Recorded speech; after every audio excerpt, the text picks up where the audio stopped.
বিষয়টি খুব গম্ভীর। বসুন বসুন বসুন প্লিজ।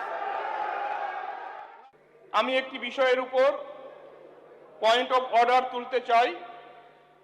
সম্প্রতিকালে এই সদনের সদস্য মাননীয় হুমায়ুন কবির মহোদয় প্রকাশ্য জনসভায় সম্মানীয় মুখ্যমন্ত্রী শ্রী শুভেন্দু অধিকারী মহোদয়ের বিরুদ্ধে যে কুরুচিকর ভাষায় আক্রমণ করেছেন, হিংসা সংগঠিত করতে উস্কানিমূলক ভাষণ দিয়েছেন, এই প্রসঙ্গে সদনে মুখ্যমন্ত্রীর বিবৃতি দাবি করছি।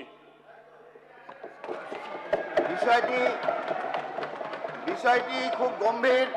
বসুন বসুন বসুন বিষয়টি খুব গম্ভীর। আমি এ বিষয়ে আমাদের পরিষদীয় দলের মন্ত্রী ডক্টর শঙ্কর ঘোষকে বক্তব্য রাখার জন্য অনুরোধ করছি।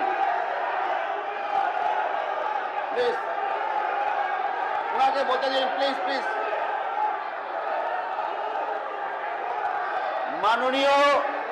মাননীয় পরিষদীয় দলের মন্ত্রী শঙ্কর ঘোষ এবার তার বক্তব্য রাখবেন এই বিষয়ে। বসুন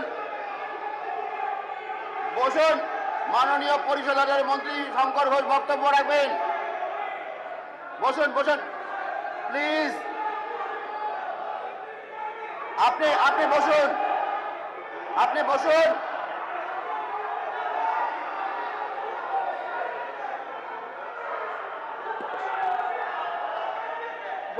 বসুন।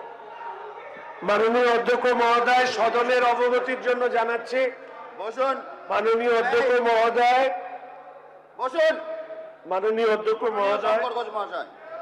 মাননীয় অধ্যক্ষ মহোদয়, সদনের অবগতির জন্য জানাচ্ছি যে হুমায়ুন কবিরের কুরুচিকর হিংসা সংগঠিত করবার জন্য উস্কানিমূলক যে বক্তব্য তিনি রেখেছেন, এই ব্যাপারে মাননীয় মুখ্যমন্ত্রী অবগত আছেন এবং আজকে সদনে প্রথম দুটি বিল উত্থাপন হওয়ার পরে মুখ্যমন্ত্রী নিজে সদনের সদস্যদের সামনে তার বিবৃতি দেবেন। ধন্যবাদ।